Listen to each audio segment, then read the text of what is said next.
And I was staying in a studio apartment. He says, "Well, get this really good apartment here." And I said, "Oh, okay." He said, "Yeah, come check it out." And I said, "How do you like it?" And he goes, "Oh, it's really, really nice." And his name is Joe Perez, and he's like, "But every once in a while I smell urine." And I go, "Oh," I said, "Where do you smell urine at?" And he goes, "Well, sometimes it's over here, sometimes it's over here, sometimes over here." And I said, "So you can't find a spot where they can come deodorize it or do whatever in the carpet?" He goes, "No." I said, "I never can figure it out."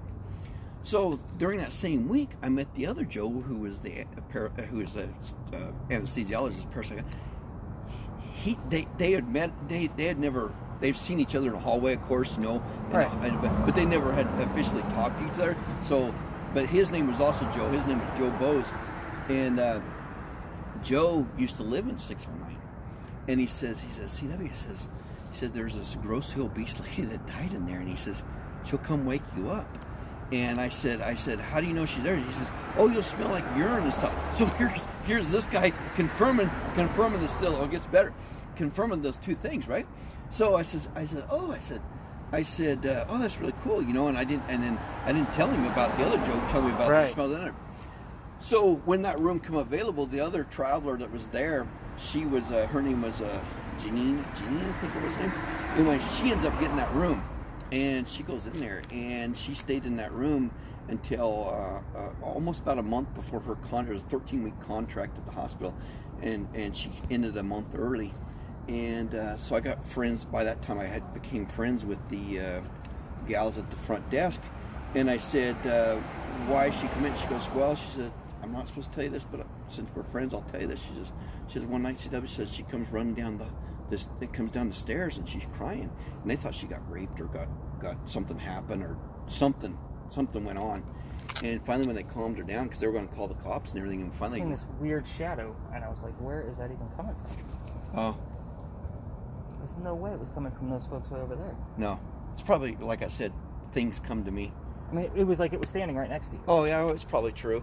Yeah, I mean, I see feet, I see shadows. Shadow people like me. Okay. So that'll be interesting. It's not uncommon and stuff on there. I've seen them in my house. I've seen them in other places and stuff. So, but the like I said, they I probably, if you put your meter up, it'll probably flag. Well, we're gonna get some out. But the anyway, so they called and they asked her, and they what had happened was for her last month of her contract, she slept in the lobby on the couch. And had to be escorted to her room because she's freaked out. But lady, come up to her, nudged her, and said, "Hey, you," and it freaked her out because there's nobody there. And so she ran down, and that's exactly what Joe said that she would do. She said, and that's where he had to move to the 7th floor to get out of that room, because during the day or during the night, and I worked night, so I slept during the day, and he said it wouldn't bother me, but she'd come at night and do that stuff on there. But there's tons of that stuff that would happen in that place, though. It was unreal. Well, we got a lot of that kind of stuff that happens down here too. All right, so this, I think what we're going to do with this, guys, we're going to run this kind of how I do my own investigations. Okay. But I'm going to do a demonstration for you first, just so you can get the gist of how it works. Sure. Okay, so that's really cool. So it's obviously thermal imaging. This is a FLIR imaging camera, and on the end, this is like used by mechanics and firefighters and plumbers and that kind of thing. Sure. So obviously my skin is the warmest thing in there. Okay. So this should be like orange, red, and yellow. Yellow and white are going to be the warmest things in the picture, and then blue and black are going to be the coldest. Okay. So we take my skin out of it, and things are going to fluctuate. So obviously, when you're watching this tomorrow, normally this would go to my first guest, but I have a pocket right here that I'm going to slide it in where the camera's just going to stick out. So you're almost going to have like a GoPro image from me all night long, so that way you can use something else. Okay. But so what did the shadow show up as? It didn't, because I had it pointed down. Oh. So I'm going to watch the very beginning of this to see. I mean, obviously I pointed it up afterwards, but the shadow was already gone. Oh, okay. All right. So I'm going to see. We'll probably have a few more, and the lights will probably shut off and turn on, because that happens a lot to me too. So you have SLS, street light syndrome. Is that what it is? That's what it's called. Oh, okay. Yeah, I don't know. I talk to them all the time, and they'll come back on and let me know that they're there. So when I'm doing my own investigations, like this is kind of how I set myself up. Okay. I'll leave this on here just like this, so it's almost like even in the hot summertime, I'll wear a jacket that has this weird breast pocket. That way I can basically wear this. Okay. But normally this would go to a guest, and it kind of keeps them occupied of what to look for and kind of thing. But I want to give you something else. We're going to keep an EMF meter obviously you already mentioned these, so you're kind of familiar with this already. All right. I'm going to kind of keep this outside my pocket unless you want to hang on to it. Oh, it don't matter. Whatever you want me to do. Let's see what happens when you... Okay. You said things kind of happen with you. Yeah, I use it a lot of times. I do. So EMF meters, they don't normally explain those on TV shows. I like to give explanation here just so you don't get any false positives. Okay. It measures 3 different types of electromagnetic fields. That's why your ghost hunters on TV use them, because they're very sensitive. The first one's going to be natural. It's coming from the earth. That's why it's green. It's not really pushing it to do anything. Okay. The next thing is going to be man-made objects, parking meters, cell phones, Okay. electrical wires, anything that you can think of that's man-made that gives off electrical fields. Okay. So it's going to make it go into a rhythm or a So when they pulse. come to me, it'll flag.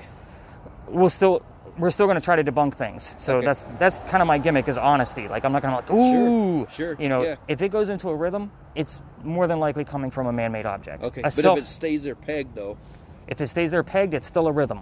It's staying there. Oh, I okay. want it to go crazy. Oh, okay. I want it to go erratic. That's Okay. where we can't explain it, and then hopefully something else is going off at the same time. Yeah, we'll probably hopefully see that. So I'm sure we will. Now, granted, I've been doing this tour, same locations for 2 years. I can't guarantee what will happen. I can speculate based on, obviously, my past 2 years of experience in the same spots, but I can't guarantee that paranormal activity is going to happen. But with you giving me a little bit of background, kind of have a feeling we're going to get something. Yeah, I hope so. And I've yet to have a tour that didn't have anything. So if that gives you a speculation of how this is going to run. Okay. This is a different type of spirit box. Let me get it up and running here. So spirit boxes are basically FM sweepers. Okay, so think of it as kind of like a radio tuner, like an old style. And what it does is it flips through all the FM radio stations at a quick rate. Okay. Your TV shows have this as white noise. Right. All right. Yeah. This is not just white noise. I have it slowed down on purpose because I want the radio chatter to come through. Okay. I want the DJs, the song lyrics, the commercials, those kind of little phrases and words that might come up. If you need to reset, if we can make any of that out, it's a 50-50 shot. It might actually mean something to the location where we are, something going on with you and I, something around us. We never know. It records the entire session, no outside noise, even when it's on mute like right now. It's already recording. So when you get your recording back in the morning, I've already gone through it in spurts based on our hot spots throughout the night. And I'll give you little audio markers of like, hey, listen to this, it might mean this. Or this is what I heard, just to give you a little bit closer ear of how to listen to it. So this is actually all, like, I do as much recording as I possibly can. This is my favorite guy. Why? Because when I go to a museum, I put it on mute, record, throw it in my pocket, I listen to that shit later.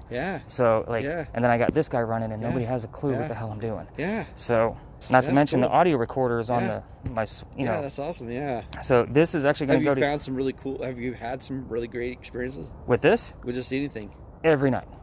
Every night I find something. And if I don't find something, it's a matter of I learned something. But have you had something like profound, like I hang on to that. Let me show you a few things. All right. So I went to like the ghost tour there at Grant and what's his name, Jason and Grant, that's on. Taps. On Taps, to Crescent Hotel in Eureka Springs.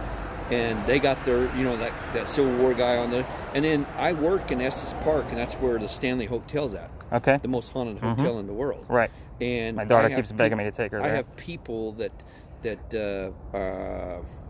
one of my coworkers, she went with Zach Baggins, did a thing there, and Jason and them did tour there, and she got to help them out. So this is one of the spots we're going to go to. This orange is obviously a wall. Do you see the 2 living people that are walking by? Okay, so there's your barometer of like what we're looking for. Okay. Let me get fast forward a little bit. You're going to see 2 dead people going the opposite way here in just a minute. They're going to be above the wall. Boom. Oh, boom. yeah, wow. So I've thrown that to firemen and mechanics. I'm like, dude, tell me, please. They're like, that's not a car. It's not a car. So I use a reverse spirit box at times too.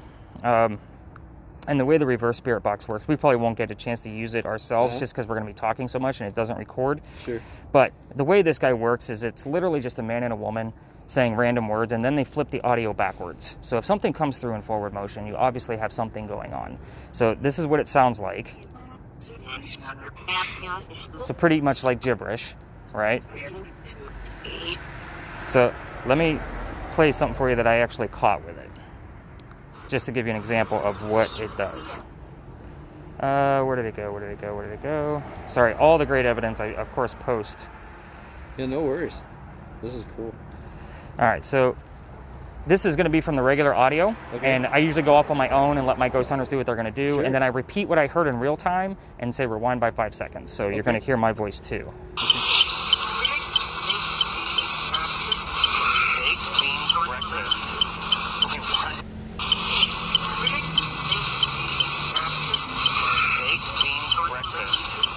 So, what happened was your spirit box that you're holding, this said, I'll fix you. Baked beans breakfast was caught in real time, and then I use a spirit box that gives us a word list. Okay.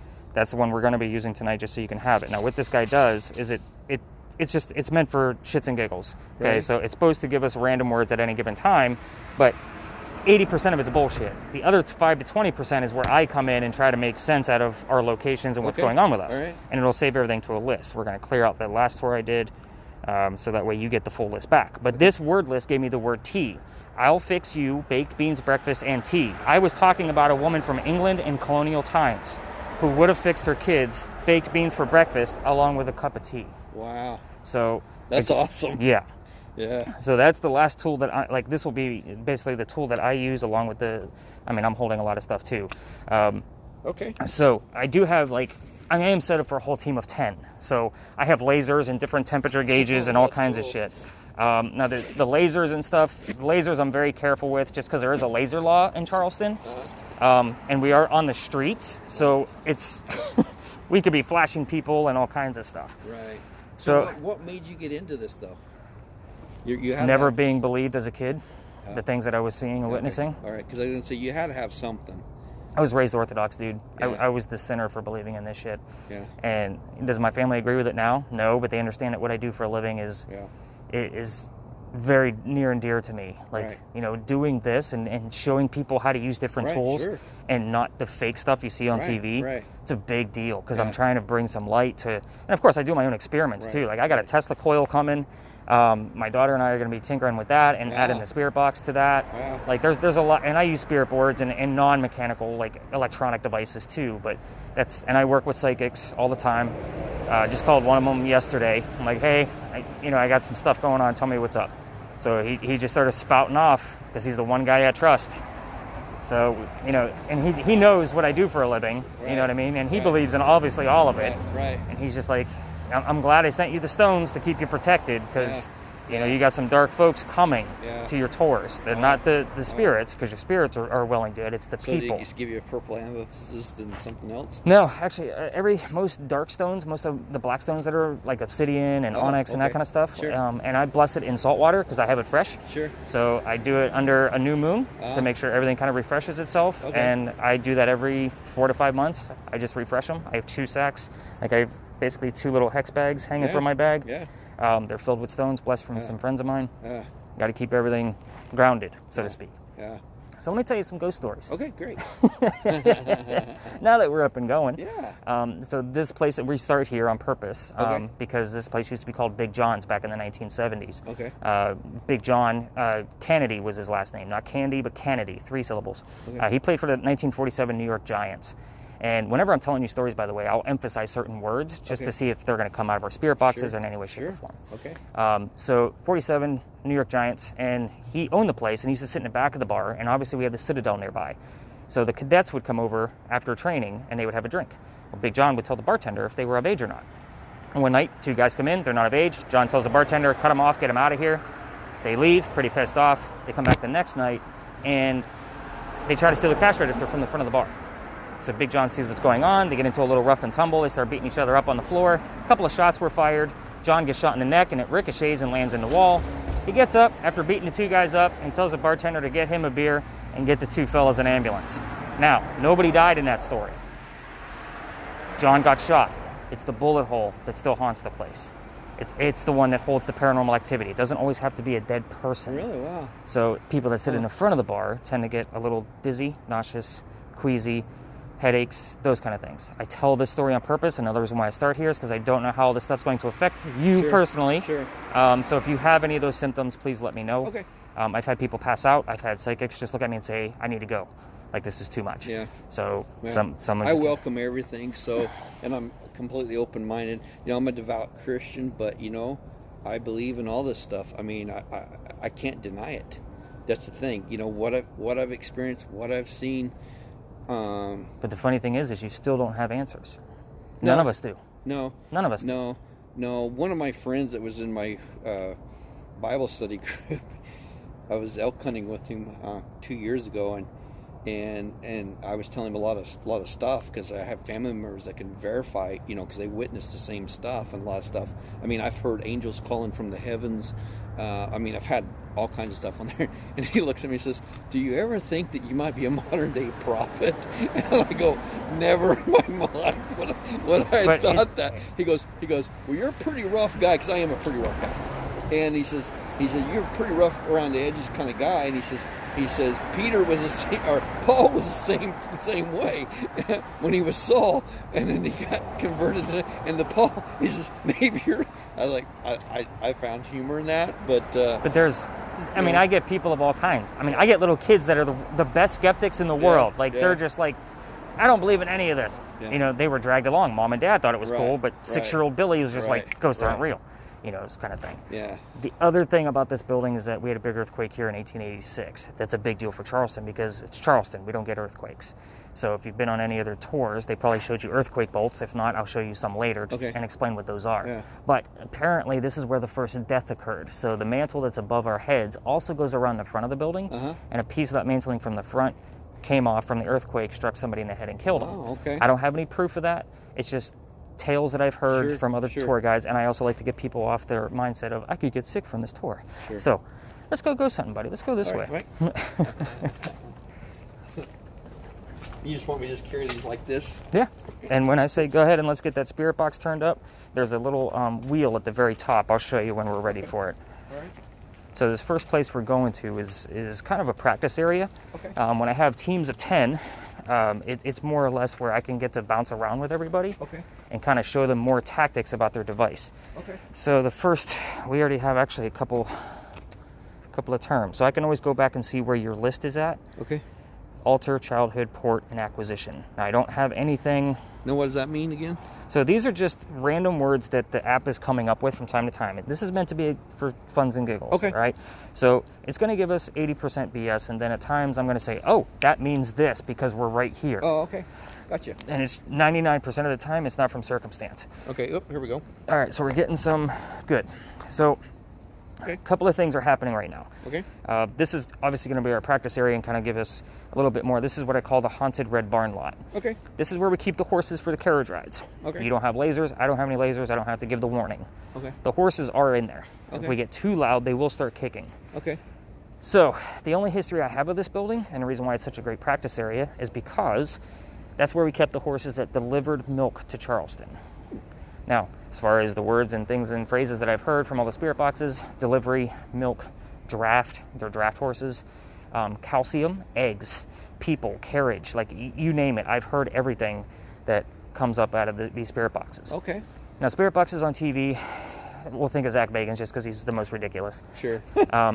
Most of your ghost hunters are going to say, is somebody here? I stay away from yes or no questions altogether. Okay. Why? Because if somebody says no, that means somebody's still here. Second, if a real estate commercial comes through the way I use the spirit box and he's saying the word houses, you think you heard the word yes. Because S and O are two of the most common sounds we have in the photonic English language. So with that said, I stay away from yes or no altogether. Okay. Even when I'm using a spirit board or Ouija board, whatever you want to call it, I still stay away from yes or no questions. I want the spelled out frickin' word. Like, that's just how precise I like to be. Sure. There's no gray area there. It's not like exactly. Maybe or could have, I'm here to no worries. Get some evidence. Now, normally what I tell people, and I don't like doing suggestive thoughts, but we can both agree that the barn is red, correct? Absolutely. Okay, so not purple, green, blue, or yellow. Yes. So with that being said, I usually tell my person holding the spirit boxes, because I give out several, like, hey, you're going to ask what color is that barn? Okay. What color is that barn? Right. And as simple as that, you're going to listen to your spirit box for 30 seconds or so. If you don't hear the color red, ask the same question again, just to kind of give them time to muster up the energy or find the right word to give us through there. It might even be the word barn. What color is the barn? Barn. What color is the barn? What's another thing? A rose might be another term. Okay. We also know that if we don't get an answer, obviously we're going to move on to another question. Okay. We know that there's animals in there. Right. What's inside the barn? Okay. We have animals, draft, delivery, milk, calcium, eggs, whatever we can come up with that can tie it to horses that used to deliver milk to Charleston. Gotcha. Okay. This is about putting clues together. All right. The whole night is going to be Just about... had another shadow right there. I don't know if you saw that one. Well, if not, the camera will catch it. It just flashed right there. I wonder if it was... And it was tall, real tall. Interesting. Yeah, well, real tall. My camera's See, pointed like right this at guy it. right here walking? Yeah. See how it hits on there? It was not. It was completely up on the... Interesting. It was completely up on the whole panel, and it went from right there to there, and it was real faint, but it was complete. That's why I was waiting to see how much he flashed up. I didn't know if it was over here projecting on there or what, but it was a long, tall, skinny. See where the shadow of the tree, that tree, top of that window thing? It looked like 8 feet. Well, my camera's been pointed over there the whole time. Okay, so we'll see if there's to be something on there. So, but it was real faint, and it just went. Interesting. Yeah, it was. But I was waiting to see how much he projected. He didn't even get on that wall. So. Well, I mean, your EMF is going crazy. Now, sometimes that thing it'll wait until after we leave. Like, wait, I got something to say. Yeah. And you got to remember too. I usually get teammates from Big John. Okay. So sometimes a number will come through in a first name. Like if it says John 20, that was Big John's jersey number. So I can verify that. So I always look for the shit that I can verify. If I can't verify it, I throw it out. Sure. So, and of course I have 1,000 resources that I go to, and everything's labeled by what location I go to. I'm like, oh, it said 20 John. Let me give them this link so that way they can see it for themselves. Okay. I'm always going to give you a link, especially if I hear something from there, Okay. or we get a word on here. Okay. So that way you can get the gist. So go ahead and turn up your spirit box. I want you to get used to listening to it. Oh, I'm sorry. There's a little, at the very top, there's a button, but next to that button is a wheel. Okay. So turn the wheel slowly. To this way, like go that? out. Okay. There you go. Oh, you're missing it. It's right next to the button. There it is. Okay. Just so we don't go too loud. So if we got somebody here, tell us what color that barn is.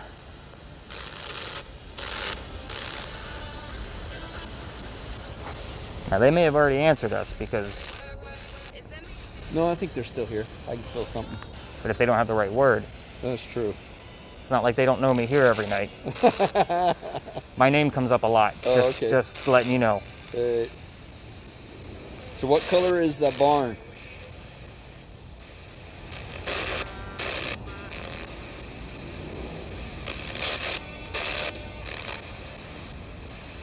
You can do it. Come on.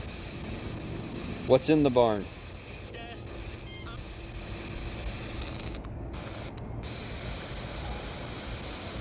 What's in the barn?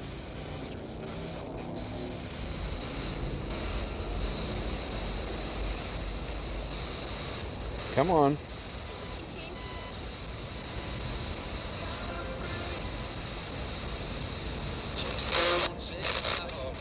What color is the barn?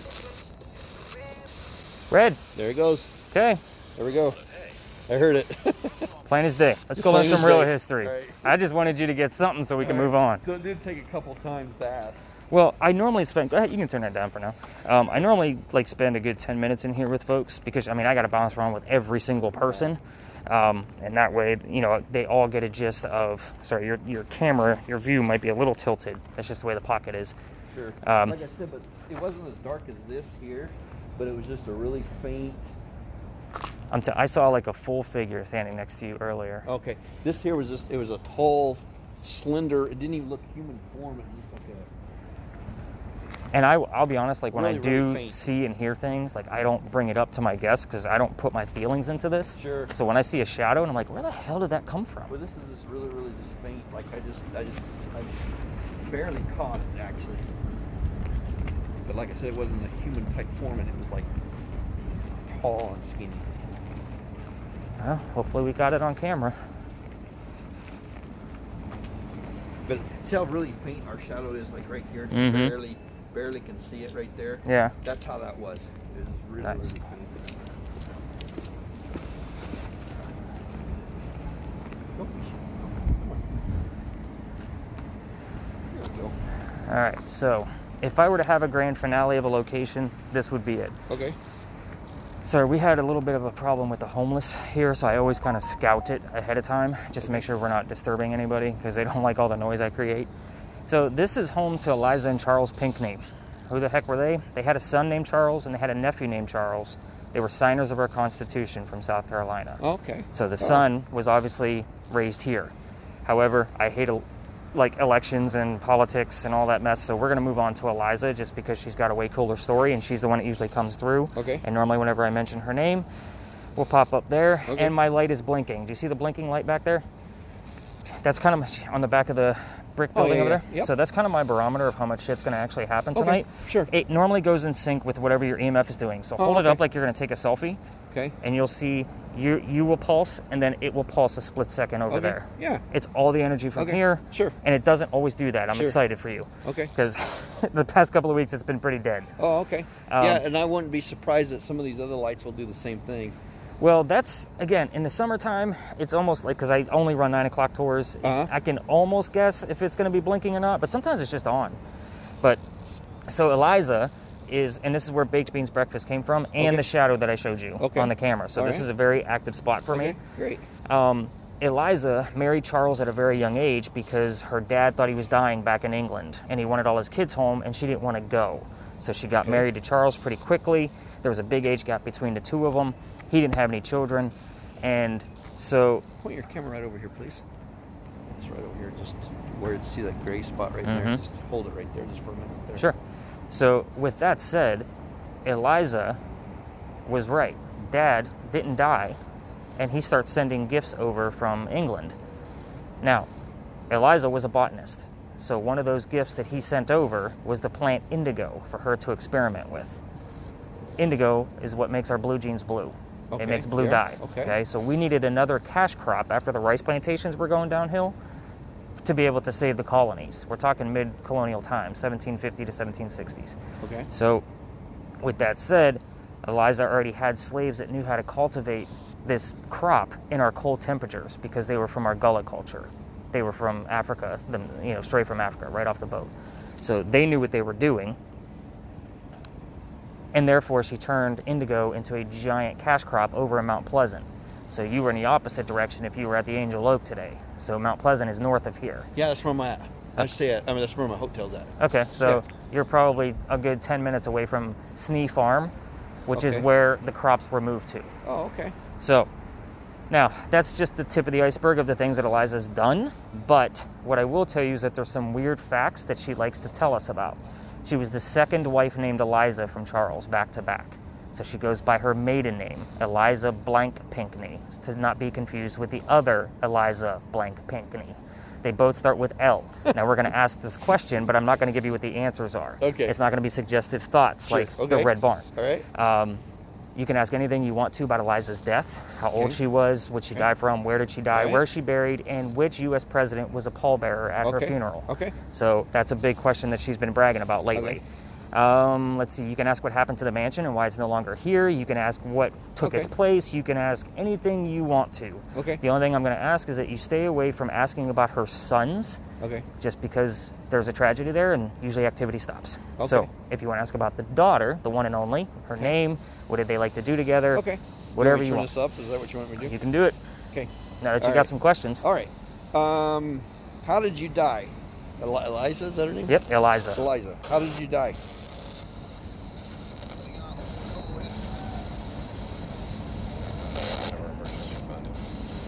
You turn it up just a hair. We're in an open space here.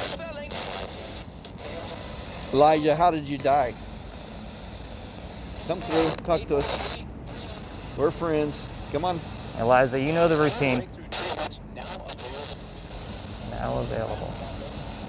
That's what I want to know. I want to know how you died.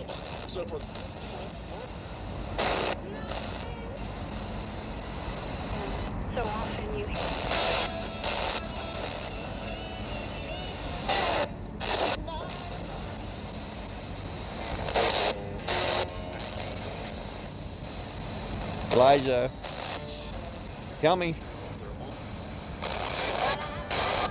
how did you die? That thing's going berserk. Come on. Turn the light on all the way. Oh, that's a good one. Nobody's ever tried that before. Tell me.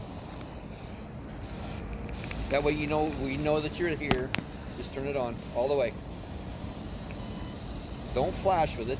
Just project your energy through there and just for a few seconds, just turn it on solid for us. And then you can tell us how you died. Come on. We'll help you. We'll concentrate on it too. Come on, you're getting a little brighter. Come on. Just hold it for a few seconds, solid. No blinking. Or just turn it off completely. Would that be easier?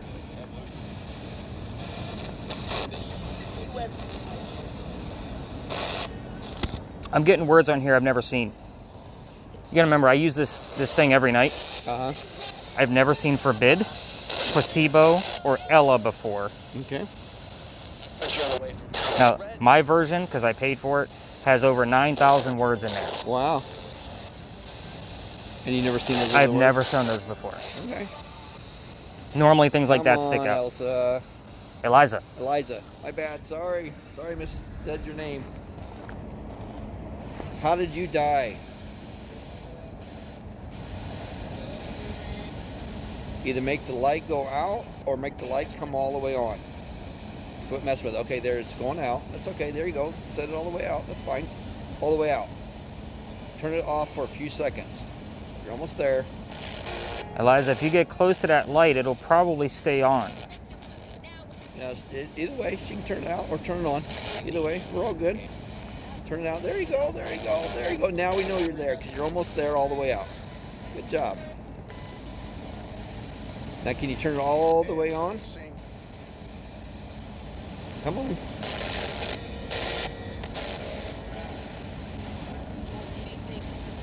Eliza, who else did you bring with you? Did you bring your daughter? Is your daughter with you? This girl is on fire. So there's your answer of what happened to the mansion. Okay. It caught fire in the Great Fire of 1861. Okay. Scatter. What? It's giving us direction. Okay. What president was one of your pallbearers? Come on, if you want to brag about it, that's okay. We're okay. That's pretty cool. Let us know. That was a fact I didn't even know until I got all the EVPs from it. Come on. Come on, loud and clear. Let us know what president was your pallbearer. Even the first name is fine. A distinct name. No question. Let us know. William? Was it William? Come on.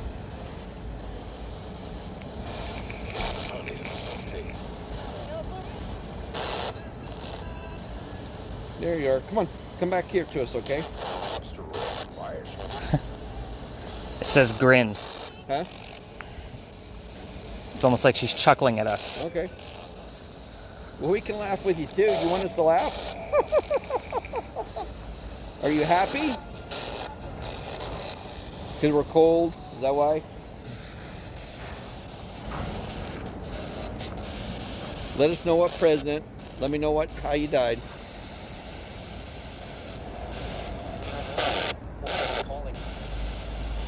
We find you very interesting. Come on, let's talk.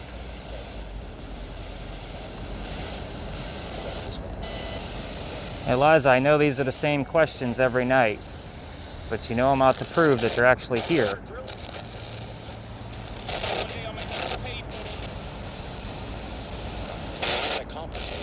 Complicated. I know it's complicated. Just tell us which president.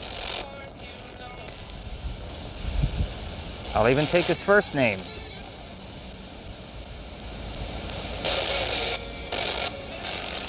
I know he had the same first name as your father. Your job description.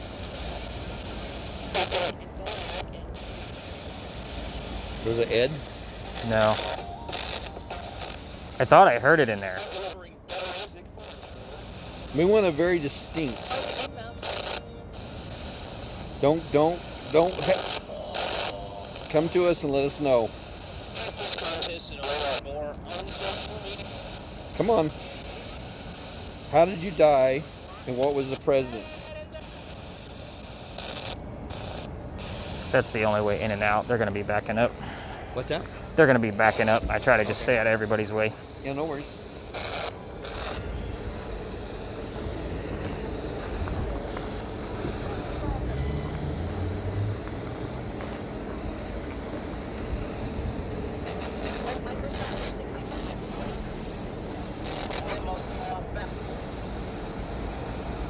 Come to us.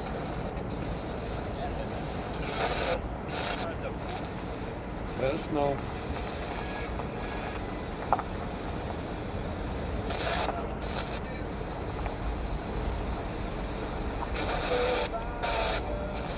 More fire.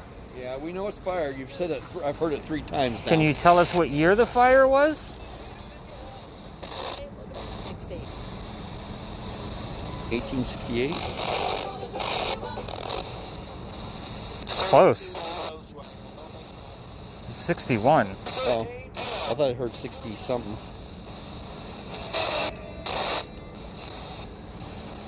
Let's go to where the fire actually happened.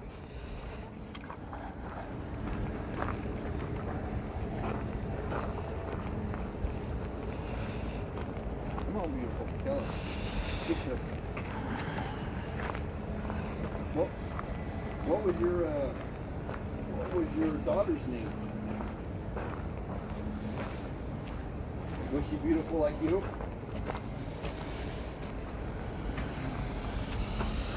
Come on.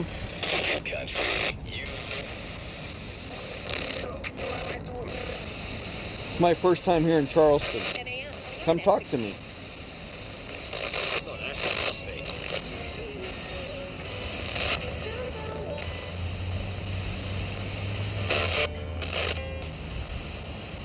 So there was a fire here.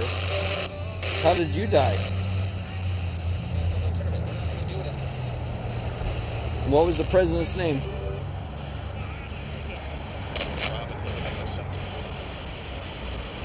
Was there an Ed? Mm-mm. Nope. So what I find is... Dawn. Nope. Okay. What I find is sometimes I'll get answers from, like, say, what we asked here later on. Okay. Happens all the time, and it's very specific words that can only make sense to this location. Okay. It's almost like she hangs out with us trying to give us the right terms. So, Colonial Times, they think she died from breast cancer. Oh, Can you okay. imagine? Colonial Times, like, that's what we're guessing is breast cancer. That was in Philadelphia, and that's also where she's buried. So that kind of tells you, a lot of people ask me, like, what are my beliefs on, you know, the people stuck or whatever. I'm like, she came all the way down here from Philadelphia. Yeah. So this is where she wants to be. She was 70. Her daughter's name was Harriet. Her maiden name was Lucas. Lucas. Eliza Lucas Pinckney. The first wife, her name was Eliza Lamb, like the animal lamb. Trying to think. Obviously, I told you about the fire already. George Washington was the pallbearer. Oh, okay. So, ironically, her father's name was George, and the son that she lost as an infant, she named him George after her father. So there's a lot of Georges that come into play, but I get George Washington out of the spirit box, or my particular phone will say Washington and then have George later on and down the road. What does that say now? Fellow. Oh. So I haven't gotten anything really,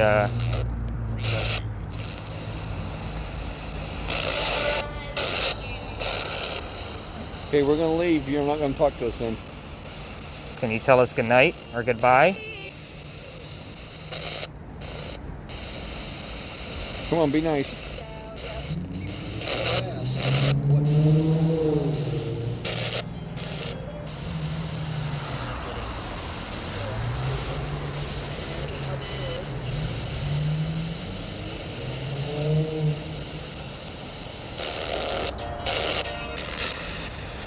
Your EMF is just berserk.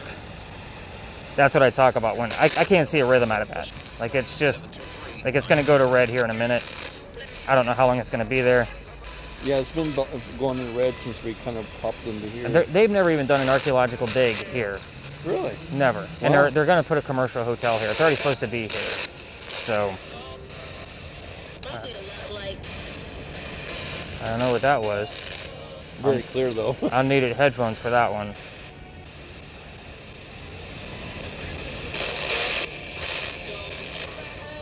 That's what we want to know, how you died. Very clear like that. Come on. He's already told me, but you tell me. Equipment transmission.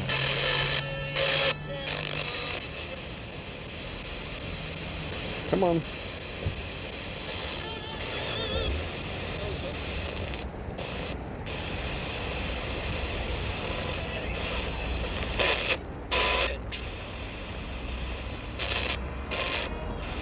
Well, somebody just figured out how much it was to park here.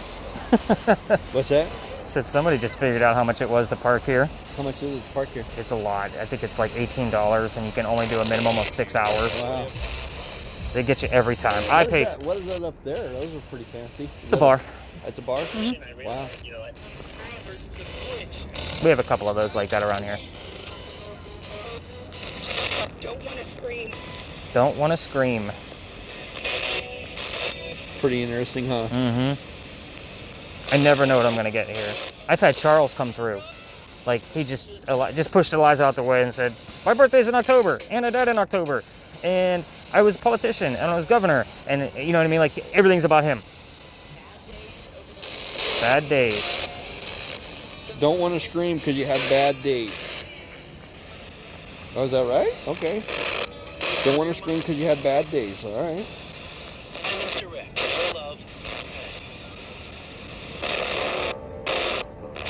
Okay. What was about the love? You said bad love or good love?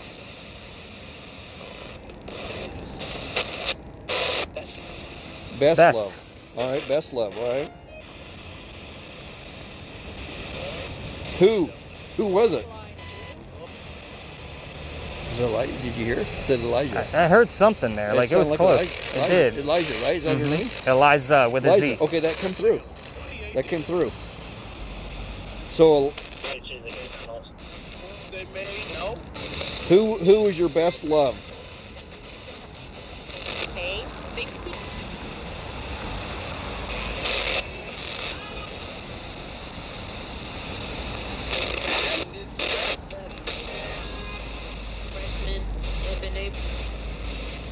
Who was your husband?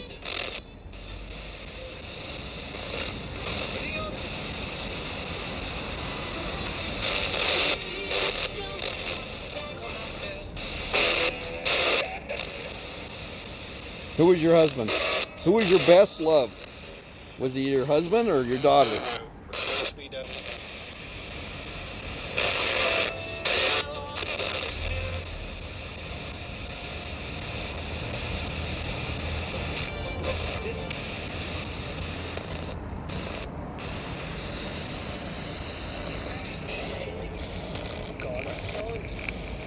What did that say? God is fond? Fond? Found? Fond? I don't know. God is fond? It was God something. Yeah, God is fond.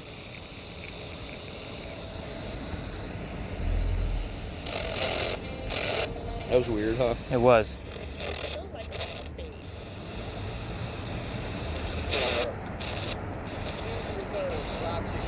They're tired.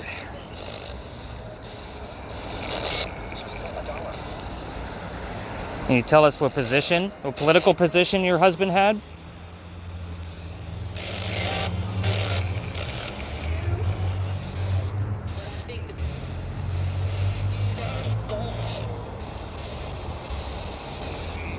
What was your husband? What did he do for work?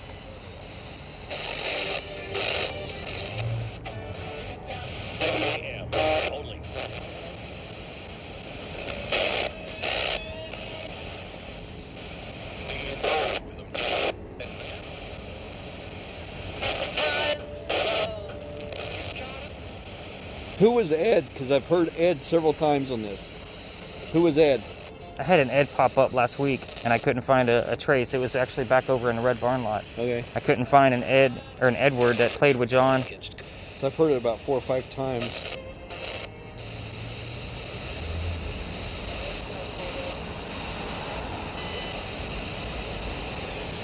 Did you know Ed? No? Okay.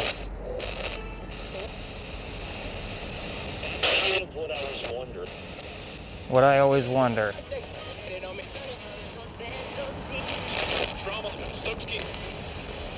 Trauma of what?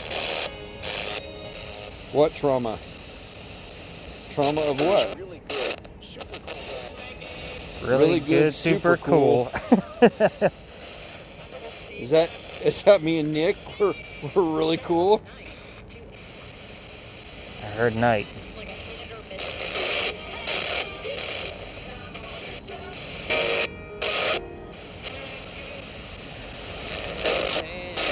Alright, I don't hear any more direct answers.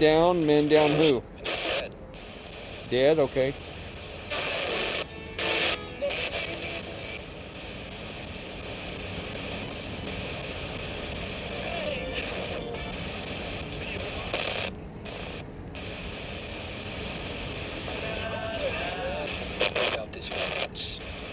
Without this what?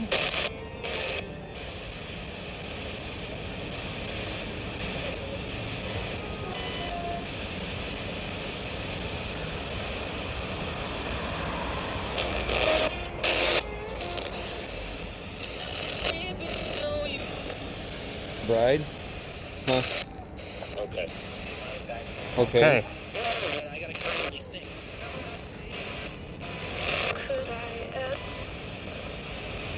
Could you have what? Those unexpected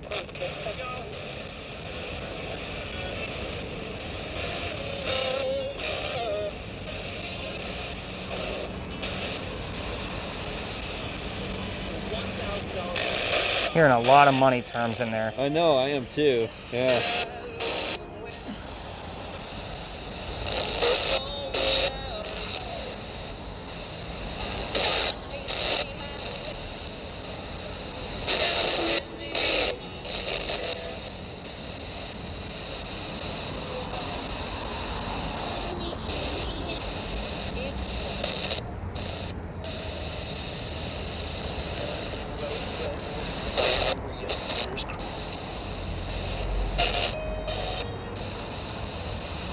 Come on, talk to us some more. Tell us something.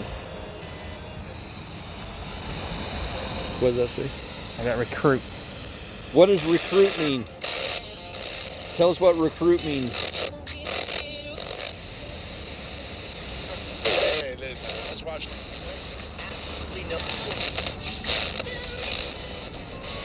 What does recruit mean? Come on, you're coming through pretty loud here, so.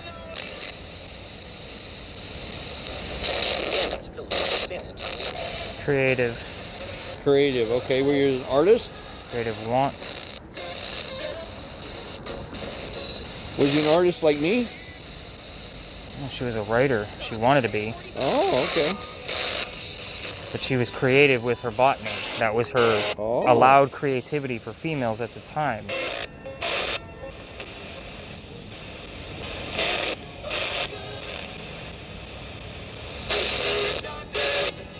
You were a doctor?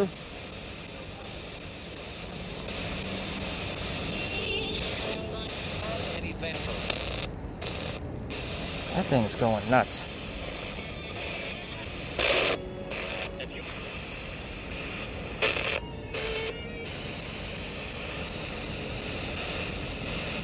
I dated a gal from online, and she was a psychic, and her daughter was too, and she this Discovery Channel or one of the channels had psychic kids. Mm-hmm. I watched it. And yeah, her daughter that's a great was show. on it. Her daughter was on it, and I said, "How did that work?" And she goes, "Well, when whoever the guy was there, he said she couldn't turn it off. She said she would wake up and there'd be all around her because they knew that they could channel through her. And they're like, tell my family this, tell my family that, tell me this.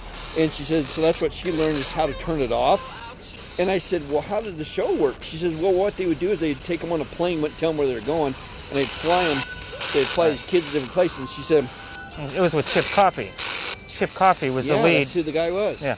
Yeah. And she said that they were at this covered bridge or someplace back in Connecticut or somewhere, and 3 of the kids, including her child, could see this kid drowning. And they all ran down there, I guess, to try to help it or do something. But she was telling me all about it, though. But her daughter was on a... Something weird that came out of that. Sorry, I didn't mean to interrupt. No, that's okay. Holiness and fearful. Well, that's a solid Still one not, there. yeah, I'm not getting anything as far as, like, a solidified answer of anything I can prove from either one. Yeah.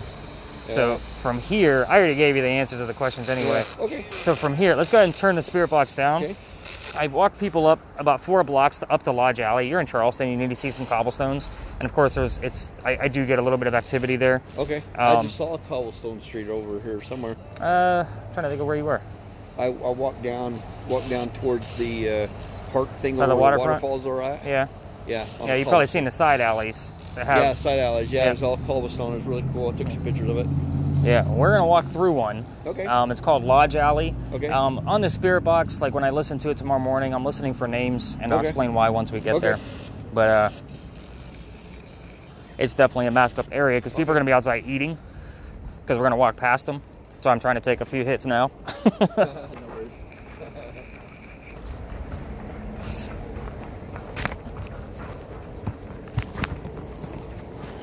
Just watch your step.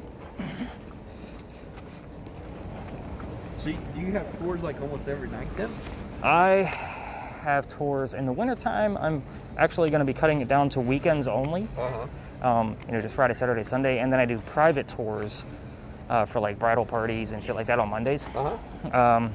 Summertime, I'm turning people away. And that's like not. I only do 1 tour a night, and I'm turning people away because I only go to 10 people. Yeah. Yeah. So, and in Halloween, forget it. Like, I could probably make an extra 10 grand that month. Yeah. I just won't jeopardize the tour. It's not worth it for me. Right. Well, it's good though because it's unique because you're actually engaging. People are engaging Right. instead of just saying, oh, there's somebody out here, or somebody, Right. kind of deal. And that's mainly what most of the tours are down here, is Right. storytelling on a That's street why corner. So I like, oh, that's cool. I was telling my friend that she's the one that was telling me, and I said, oh yeah, I booked my tour with you about the. And then she goes and tells me, she goes, yeah. She says, she was talking about Grant and Jason. I'm thinking, who's Grant and Jason? She goes, oh, from Taps. And so they were here at Stanley and doing this and doing that. I was like, what? I said, you got to go with them? I said, how did that work?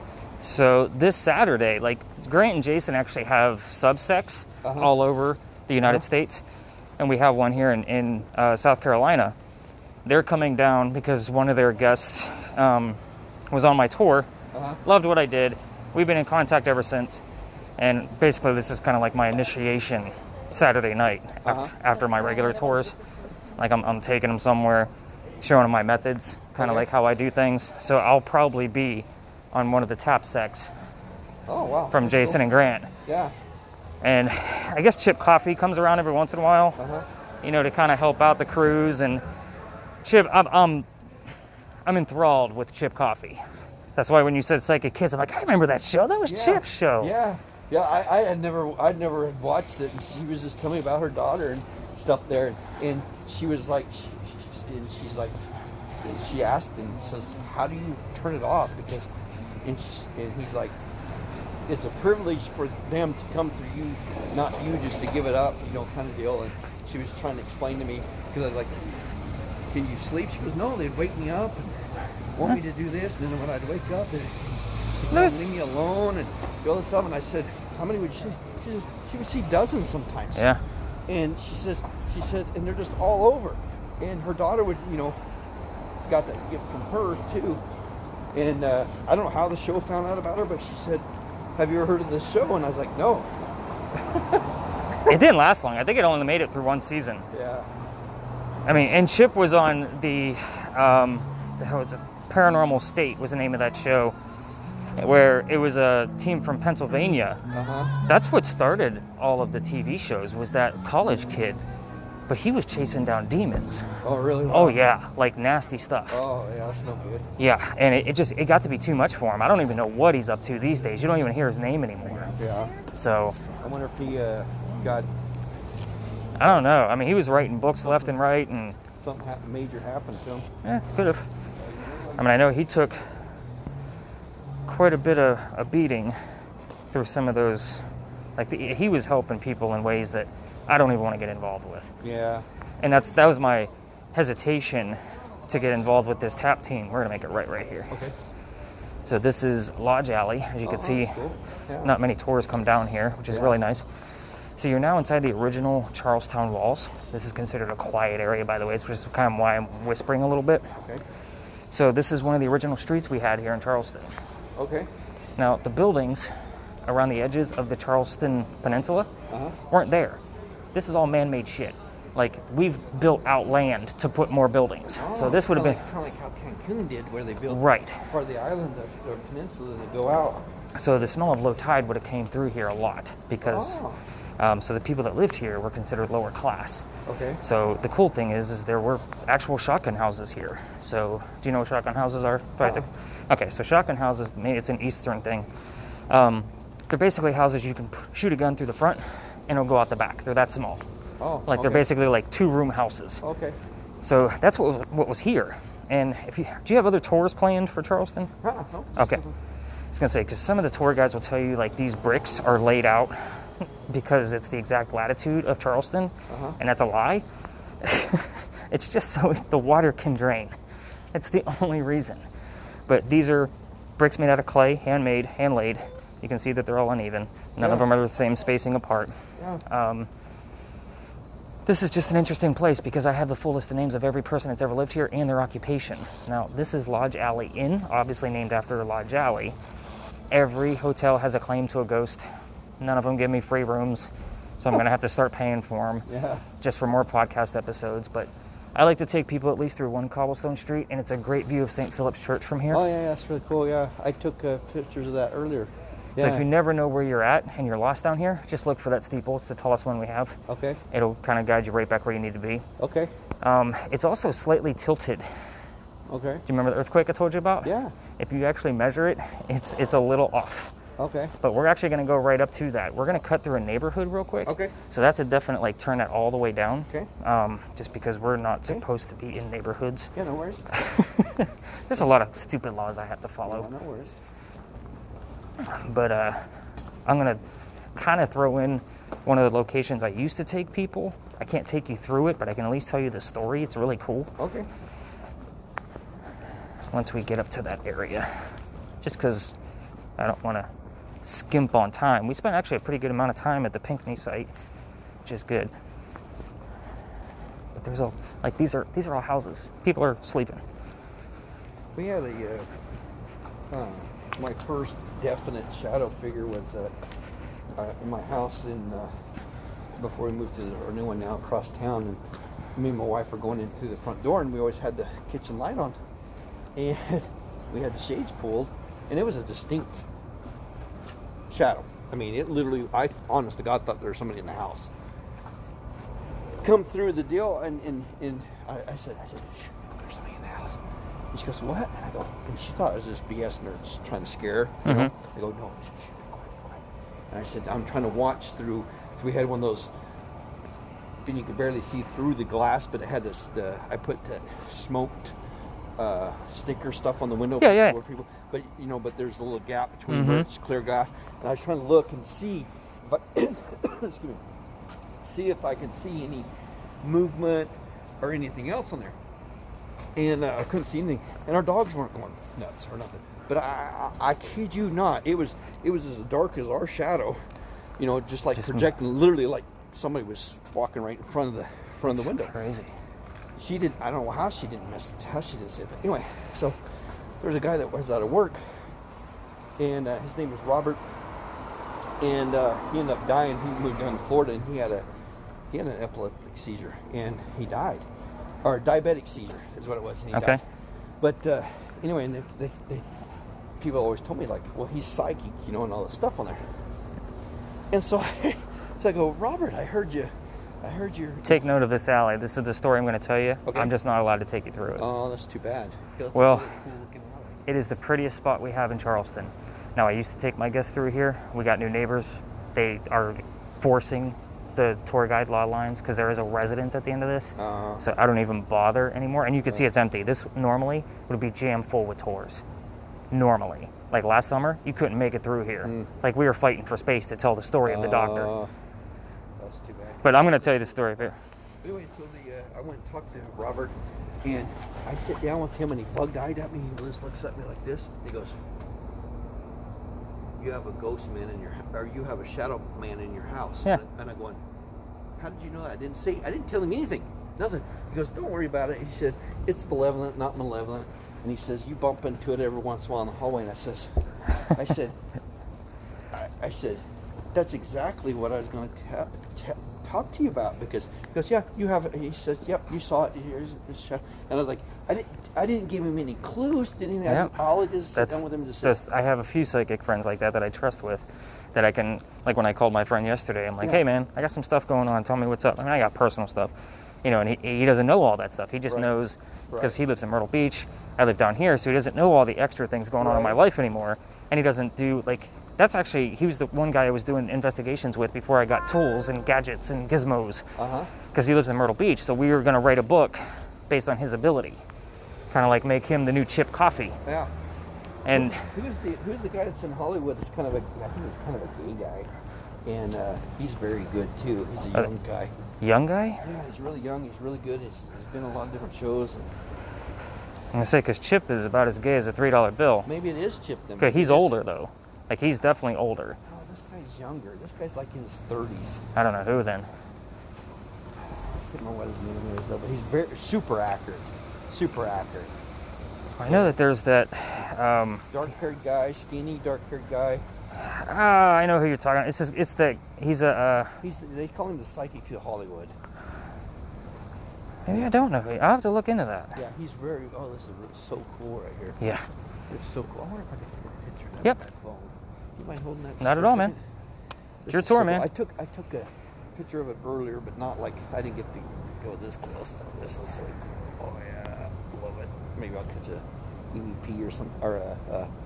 Oh, we orb get a or lot of something. orbs around here. Yeah. A lot. I tried to when I took the tour down at the Crescent Hotel. I don't know if you've ever been to the Crescent Hotel or not, but it's definitely you should definitely go there because it was a hotel, and then it was a red light district, and then there was a doctor that moved in there. Well, he wasn't a doctor. He was trying to practice medicine on these people that was a nursing home then. And everybody would be sending his money from back east, but it took months and months and months by letter to get there. So he was like trying to teach himself how to be a doctor. Well, he's killing all these people. So he was doing all these operations, doing all this stuff on there. And then he would just dump the bodies. He would just dump the bodies and wow. roll off the hill and stuff on there. So They yeah, found the all place kinds is, of- I'm sure. yeah, stuff Ugh. on there. And it's yep. Google it, but it's Crescent Hotel in Eureka Springs, Arkansas. Amazing place. This is kind of like the legends and lore portion. So if we get stuff that actually occurs, it'll prove that the legends and lore are true. But the next couple of stories before we do one final investigation, like knowing what things actually occur, I kind of like to give that disclaimer ahead of time. But we do have a sign here. The only ghost of St. Philip's is the Holy Ghost. Okay. Every tour stops here, so I'm going to kind of be brief. Okay. And it's Tuesday. I don't know if we're going to get anybody, but there's a story behind this sign. In 1888, a young lady named Sue Howard Hardy died 10 days after her stillborn child. 1987, we have a photographer in town, local, taking pictures of our beautiful cemeteries. He captures a full apparition of that's Sue's cool. body wearing a shawl with a baby basket next to her. Wow, It's that's 1980. awesome. Yeah, really That's cool really stuff. cool, yeah. But it's 1987, so there's no Photoshop, no cell phones. Right, We can't. right. Nobody can debunk it. He Right. sends it to Kodak. You're old enough. You should know what Kodak is. I don't have to Right. explain Sure, it. sure. I deal with Kodak, and now it's called Carestream. Yeah, exactly. Yeah. But kids today, I gotta explain it. Their plant is just 30 miles from. Oh my yeah, house. they are out there. Yeah. Yeah. But he sends it to Kodak. They can't debunk the picture either. The picture, of course, is cursed. I don't show it on my tours. Sure. Women that hold it get the same symptoms I told you about it with Big John's. Okay. And then female that will hold the picture will not have a good pregnancy. I'm not Really? cursing my Wow. shit. So Wow. take note that there are two sides to the cemetery. This side is for native Charlestonians only. Wow. That side is for everybody else. Wow. If you're a history buff, John Calhoun is buried over there. Hold up for a second. I'm getting dizzy right now. Are you? Yeah. I'm getting a little dizzy. I'm swaying even. Let me stable myself here. So I'm definitely getting this. It just hit me just now. Yeah. So it's just, I got a little dizzy there. I'm going to take a few pictures real quick Okay. just to see what we capture. Yeah. I just really got lightheaded and just started swaying there. Can't tell you why, but Oh, there's lots. This cemetery is 200 plus years old, so I can guess why. I mean, I'm feeling better now, but it was just making me really just, I don't know if you saw me swaying or I did. what. It was just like, it just hit me I off. watched your footing. Yeah, it's just, I'm going to stabilize myself. Well, I want to move you away from, because we can actually go back this way anyway. Okay. I just bring up for this All right, no quick little worries, story. no But there's two sides. I'll explain why. Well, you already know why. But Calhoun's buried over there because they didn't know if he was a native or not. Okay. But you can go visit his sarcophagus that's above ground. Oh. They just pick him up and move him wherever. So this story here, this is kind of like the bonus I'm throwing in where I used to take people, and I'm hoping things are going to come through because that was a big hot spot for me. So do you see the doorway? That's the alley that we just walked past. Okay. So that is that's a dueling alley. So back in the mid 1800s, gotcha. that's All where the right. duels would occur. Wow, okay. So there is one So there story could be a everybody lot of told. Oh things, yeah. yeah. But the thing about duels is that somebody didn't always die. Okay. Okay, a lot of times the gunshot was in the air or in the ground. Yeah, I completely missed. Yeah. Right. Well, it Yeah. wasn't even completely missed. They wanted to prove a point. Oh, gotcha. So it's kind of like you and I got into a fight because over a Gotcha. girl, but I don't want to die. I don't want to kill you because you're my friend. So I'm going to make a point and just shoot my gun in the air. Gotcha. So the story is of the whistling doctor. They say you can hear his whistles as you go down. So the story goes, he moved down here from Virginia because he was engaged to a young lady named Amanda. Amanda just inherited a bunch of money from her dead parents, and the lawyer handling that money said, "You're not getting married to this guy. I think he's just after your money." So he was still in school. He wanted to finish up, and he came down here to start his practice to prove he's not just after her money. So he comes into Charleston. The coachman that brings him into town drops him off in a bad neighborhood. He set him up to be robbed and killed. Somebody walking by sees what happened, and his name was Ralph Isaacs. He was an attorney here in town. He says, "You don't want to stay here. Let me get you somewhere else." So he takes him to 59 Church Street, which is that way. Okay. So it's about a little over a mile. Okay. Not too far. So just kind of keep that in mind for here of this duel. But at any rate, so he rents a room from two ladies downstairs. Everything's going great. And him and Ralph used to go see plays together. They started arguing one night after walking home about one of the actresses. The doctor loved her, Ralph didn't. So they start arguing. Then it turns into an insult party on the doctor's fiance. Obviously, the two get very pissed off at each other and they go their separate ways. Now, Ralph is from here, so he has ties to the newspaper. So he puts an ad in the paper about what a disgrace the doctor is to the city of Charleston. Wow. So he's basically calling him out to be a dick. Yeah. So the doctor sees it, obviously, and he says, "Let's go to Dueler's Alley and settle this." So they come down, they take their 20 paces, they turn, the doctor points his gun in the air, and he shoots. He didn't want to kill his friend. He made his point. However, Ralph took one shot in the kneecap. The doctor drops.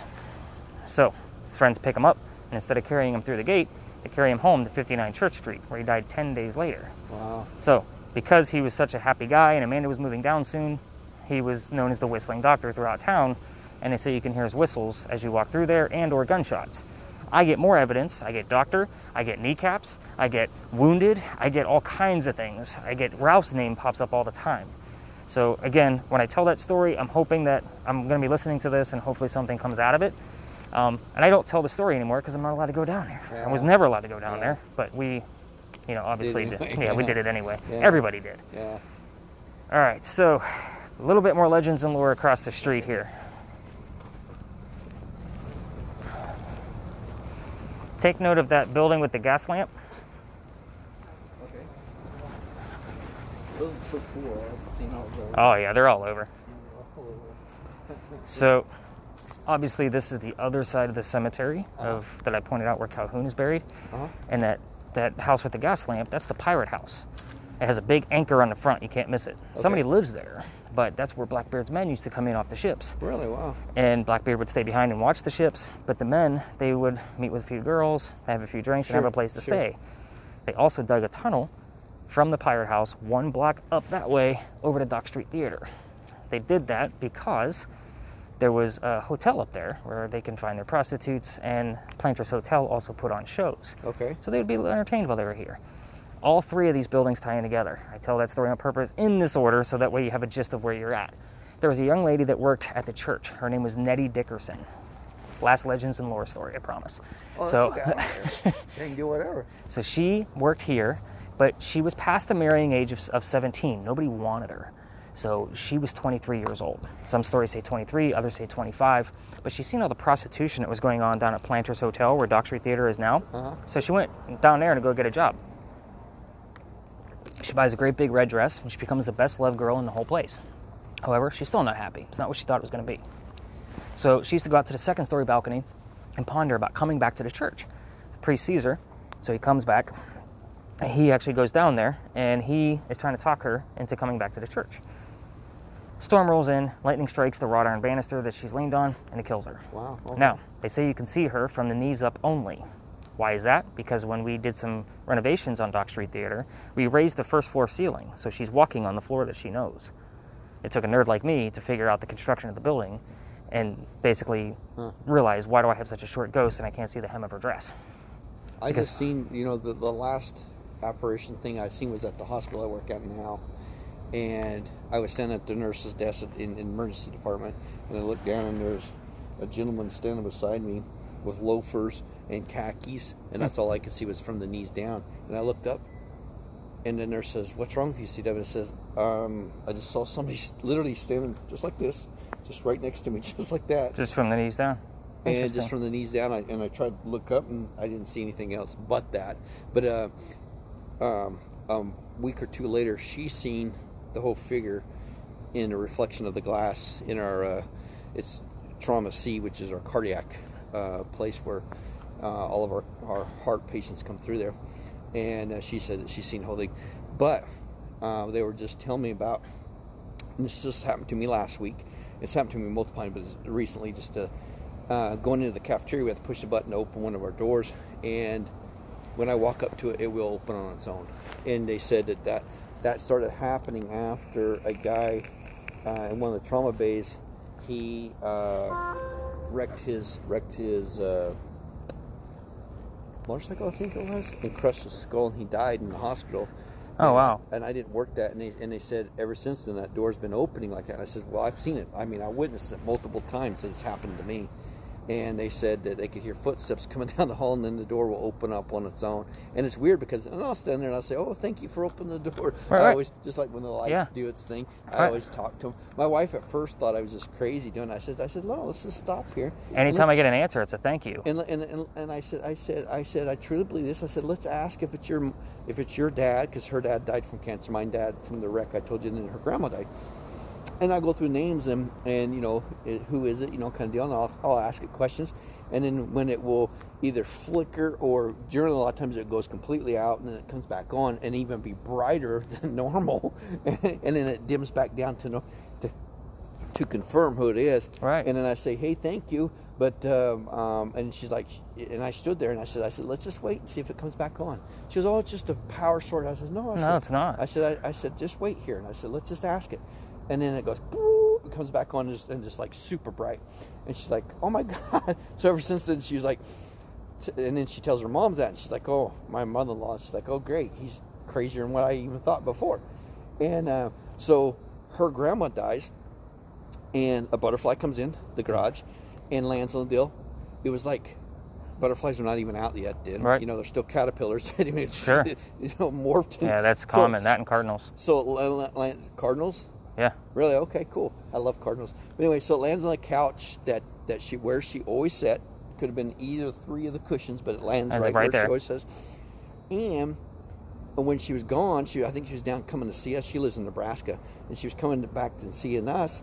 Her neighbor took a picture because there was a light that had come on in her house, and my wife's grandma would never turn this light on or anything else like that, but here's this light on, and so her neighbor took a picture of it, and then when she got home, the light was off. Dude, you need to get one of them and just put it in your work pocket all day. Yeah. And just go back home and listen to it based on what times of day you were in certain places. Do you just get these offline or what? Yeah, there's that company. Actually, I'm an affiliate with them. Oh, okay. But like you'll see on my website when I give you the links. Okay. Like it's made by Ghost Stop. Okay. They're like $70. Okay. Half the time they're on sale for $60. I would love to get it because I was just talking to my friend because she has a bunch of stuff. I was like, oh, that'd be cool to get a bunch of stuff. That's my favorite We want to piece. go around the hospital and do it because there's a lot of Yeah, stuff. you They could had just an old mortuary and everything else. Just put an SD card in it. Okay. Turn the record button on. Leave it on mute. Put it in your pocket. See what happens. Okay. Go home and listen. I mean, you're going to have 7, 8, 10 hours, whatever your work shift is. Right. But again, you know where you were during certain times of the day. Yeah. So you just kind of have to like watch the time. Sure. So like if you start at 8 o'clock in the morning, you know an hour in is at 9 o'clock, so forth and so on. That's how I do mine. But let's talk about this last building, Okay. and we're actually going to do some question and answer with this. Okay. So this is the Powder Magazine. This is the oldest government building we have on the East Coast. It was finished in 1713. Wow. So we have older buildings here. They're just not government buildings. Okay. So 1713. See, look, there goes a big old tour. Following along, listening to stories, wasting their money. Oh, by the way, these are earthquake bolts. Those crosses, once we get closer, I'll point out how they actually work. Oh, okay. So anyway, the building was meant to, I mean, we're also inside the Charlestown Wall still. So the Charlestown Wall would come up Cumberland Street and go up about another block and then jut over this way. So this is really, literally the start of where Charlestown was. Okay. So all of that over there was just open land. Okay. Up north. So with that being said, it's over here because we're 3 blocks away from the water. So if a ship were to attack and throw a cannonball this way and it were to get attacked, there's sand in the roof from 1712. So if it gets hit, that gunpowder is going to keep the sand's going to keep the blast down. Yeah, sure. So it's 32 inches thick walls, and the sand at the top keeps it all contained. It was never attacked.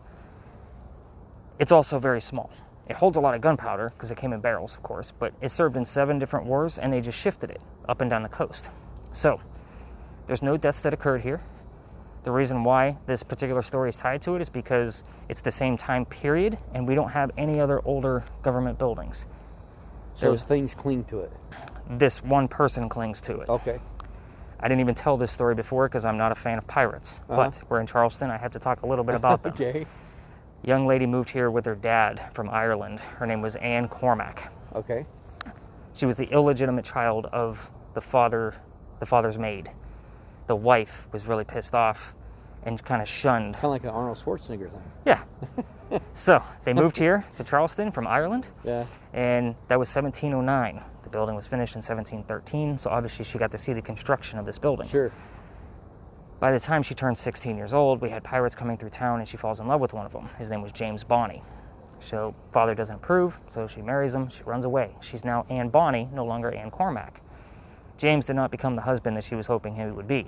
He turns into a privateer, which means he's working for Port British, which means he's spying on the pirates that we all know and love romantically. Oh. And that's not what she wanted. So Okay. she falls in love with one of these up-and-coming pirates who was named Calico Jack. She wanted a more bad boy. Right.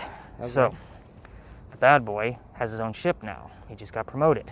So she wants to be part of the ship. She dresses like a guy. She becomes part of the ship. She's Wow. allowed to be female in his quarters only. Wow. So she gets knocked up. Sorry for the terms, but she gets pregnant. Yeah, yeah.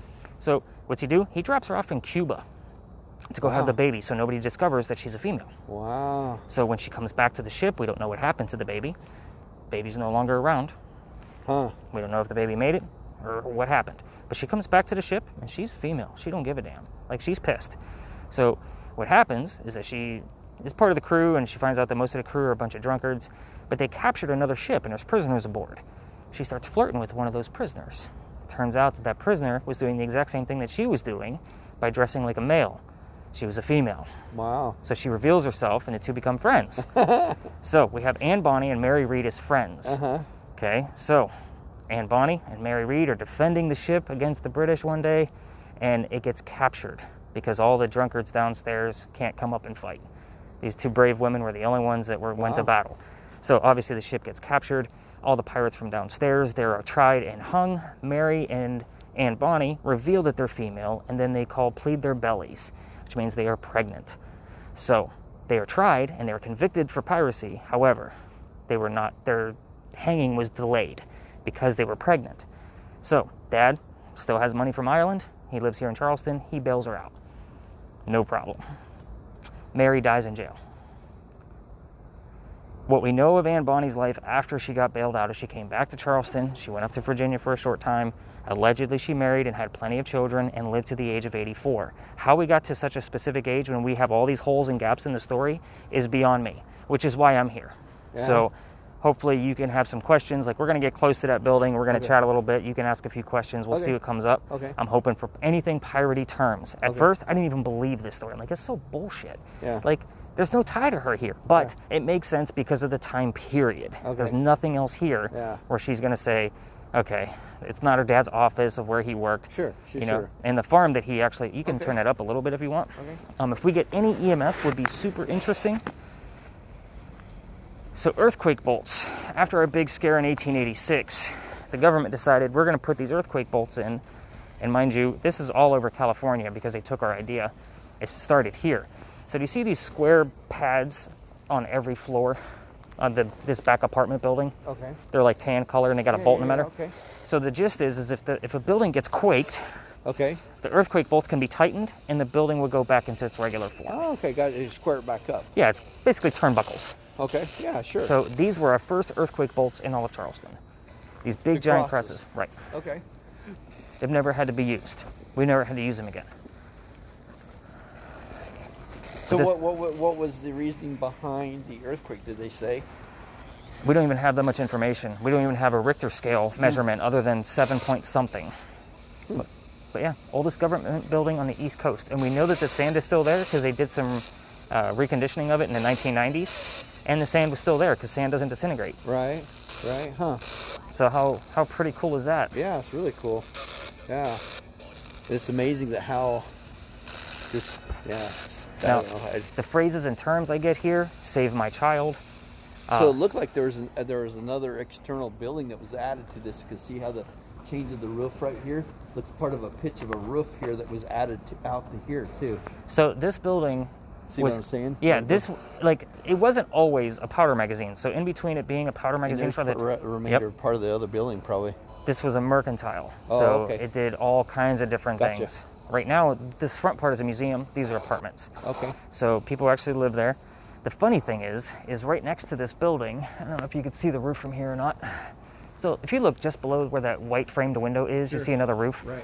There's a building over there that they say was home to Nicholas Trott, who hung our famous Stede Bonnet gentleman pirate from Charleston. Okay. And it's not true. He actually lived on the land where Dock Street Theater is now. So they call that the Trott House, and he rented it for a short time, but then he ended up moving over to where Dock Street Theater is. Okay. So it's just another misnomer, like around Charleston, that we don't have all the answers. And when we do get them, nobody pays attention to them. So the tour guides are out here telling lies all the time. Just super interesting. But I don't get much EMF here. I get weird phrases on the spirit boxes. Okay. I think I've caught What kind of questions do I need to ask? Like, what happened to or you can ask things that we know. So we know that she was dropped off in Cuba. okay, what Um, happened to the baby?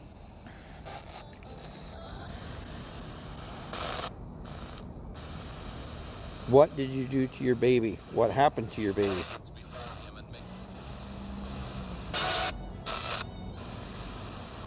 Did your baby die or did you give it away? Did you protect it?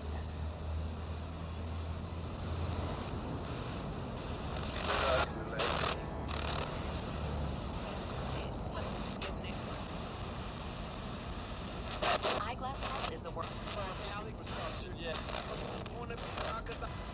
Did you not want to be a mom?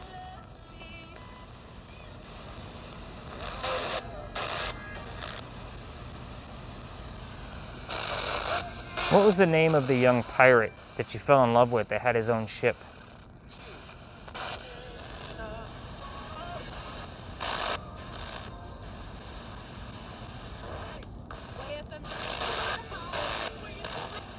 Anne Bonny, tell us the name of the pirate you fell in love with. I want to say his ship was called the Flagstone.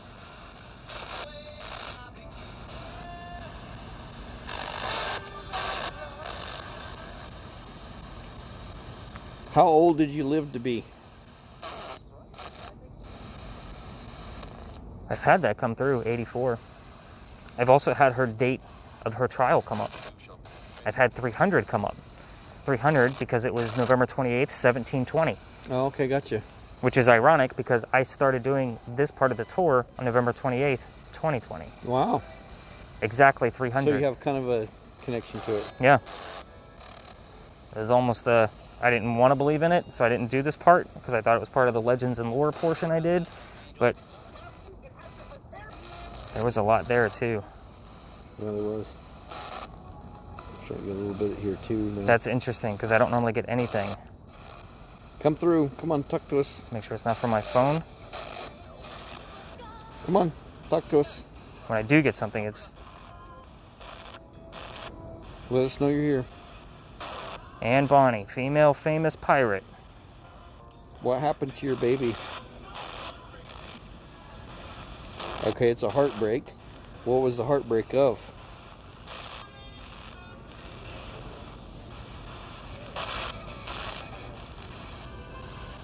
Come on.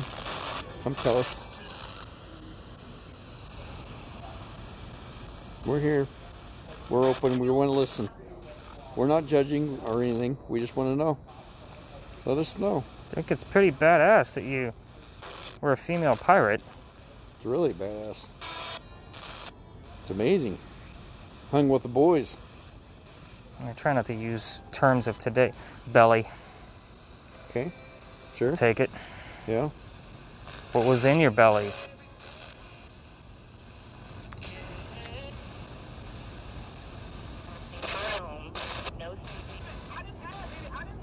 I didn't have any. So you weren't pregnant? When you, at your trial, when you pled your bellies, tell us if you were pregnant or not. I don't know how you would say you were not. Were you pregnant or not?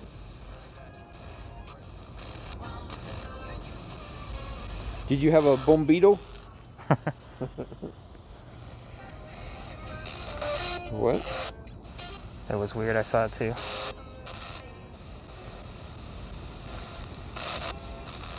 Anne Bonny, I'm trying to find out if you were really pregnant at your trial. Imbecilla? Bombito?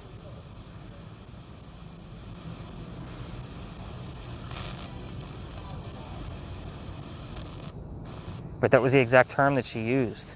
Belly, yeah. Pled their bellies. Okay. That's why I got excited about it. Yeah, that's what you said, yeah.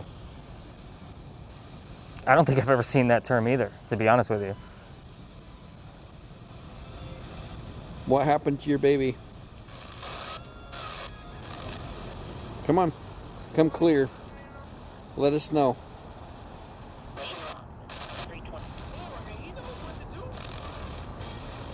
I heard 320. Yeah, what was 320? I don't know, but it was 300 years Yeah, anniversary, and it was 1720. Oh, I heard 320 too. Yeah, I heard 320. Yeah. What was 320? Tell us what 320 was. Mama.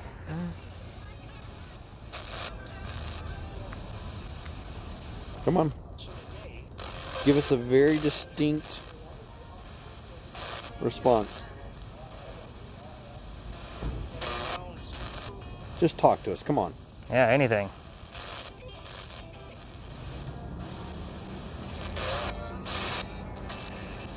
Was you a wannabe pirate, or was you actually a really good pirate?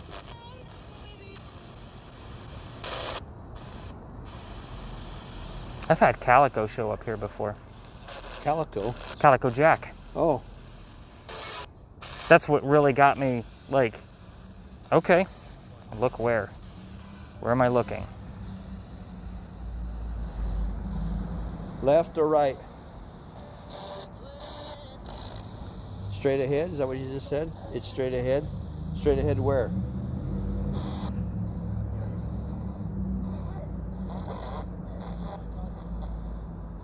Holy God, where? Maybe towards the church, is what they're saying. Can you hear that? Detail. Holy God? Mm-hmm. And then I just heard detail. Saving and 6,000. Okay, a lot of numbers. Yeah.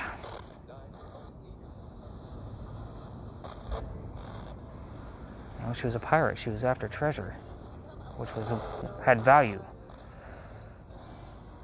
Okay, what are we looking at here? Tell us. What was the real reason you became a pirate, Anne Bonny? I know that answer too. Can you tell us?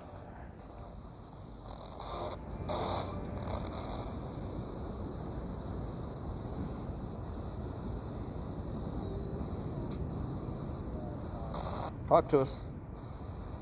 Answer our questions.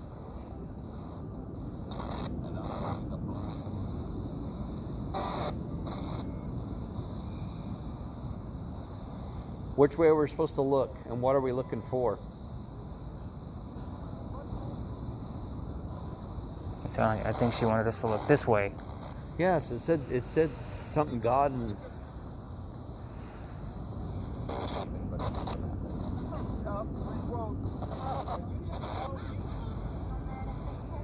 I actually want to get a picture of that tree for social media, so let's head this way. Cool tree. I didn't know it was just out the angel tree. That's Yeah, a big tree too. Like it's haunted too. Is it? Yep. Do it have aliens in there? The alleged. Wow, that's pretty cool. Looks like it automatically did it.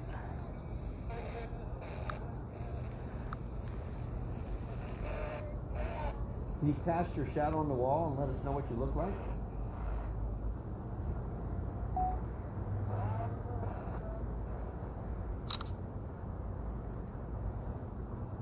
Let us know you're here by some way. Turn off the light, flicker it, do something. Can you flicker the light? Just flicker the light. Let us know you're here.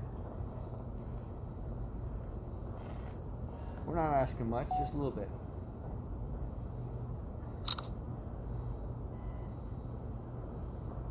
Come on. So I'll make like weird little spooky videos and have ghosts and shit that's coming really through. cool. Yeah. That's a cool photo of it though. I should take a picture of that. That's a really cool. That turned out really cool. I saw that when we come through here. I was like, wow, that's a really. I have stuff with like the old bricks and stuff like that. Yeah, mine won't turn out near as good as yours. How did you get to where you didn't have the light come through? Didn't have that light come through. How did you get it? That's why I put the filter on it. Oh, I don't have. I don't know if I have a filter. What kind of phone are you using? Just a Note 8. I have a Note 10 Plus, so you have it. So let's go back to where it's out here. So if you go to hit the little wand at the top, Okay. and then choose your filter. Oh, I didn't know you could do that. Wow, that's cool. My wife, her day job is that she is a cell phone manager for Best Buy. Oh, okay. Her degrees are in photography and graphic design. Wow. So I know a lot about cell phones and I know a lot about their cameras. All right, look at that. I got examination. So examination from the botanist? I guess. From the, right? Is that what the other lady was? Yeah, Eliza. She was a...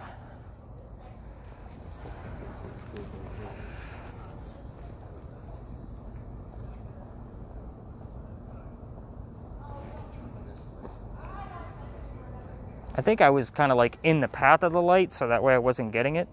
I was like over here when I took it. Oh, okay. Do you see where I'm going? Yeah. Pleasant. So, gotcha. Oh, yeah. There you go. So, it is a creepy looking tree, though. Oh, it's in the middle of a cemetery. No, it's cool looking, though. I love trees like that.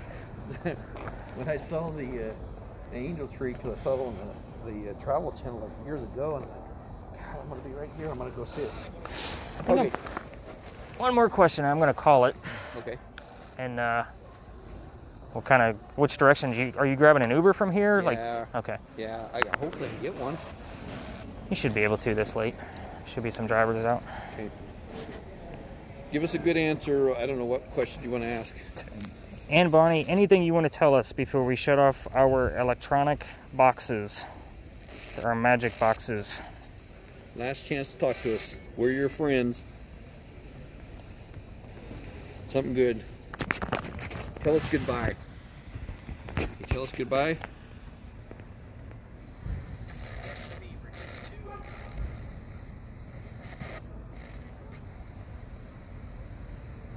Yeah, there's two of us here.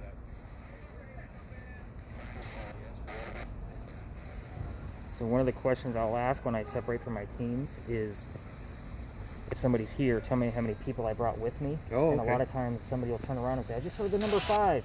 Oh, That's a very specific number. So I heard 2 earlier, but so there's something 2 of you. I guess there's 2 of us. Tell us goodbye.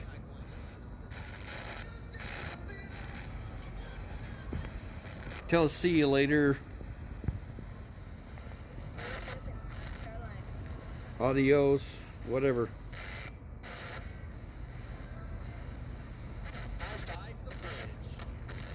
the bridge. Exactly a piratey term. Come on.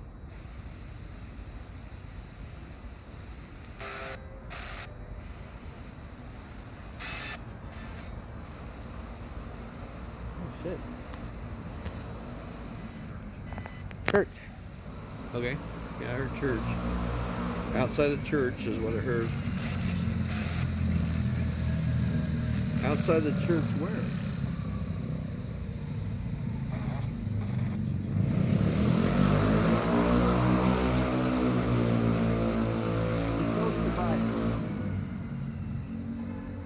Oh, you also have to remember that the answers can also go to this audio Oh, okay. or this audio.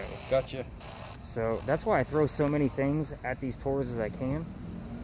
Because your ghost hunting shows, they all use one device at a time. I'm like, I don't give a shit. Just throw everything you got at them. Right.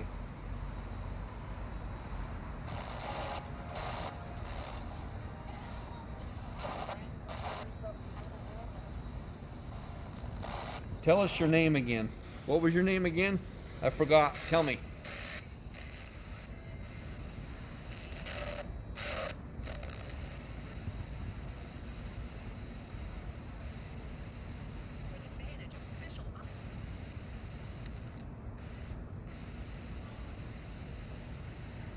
Come on.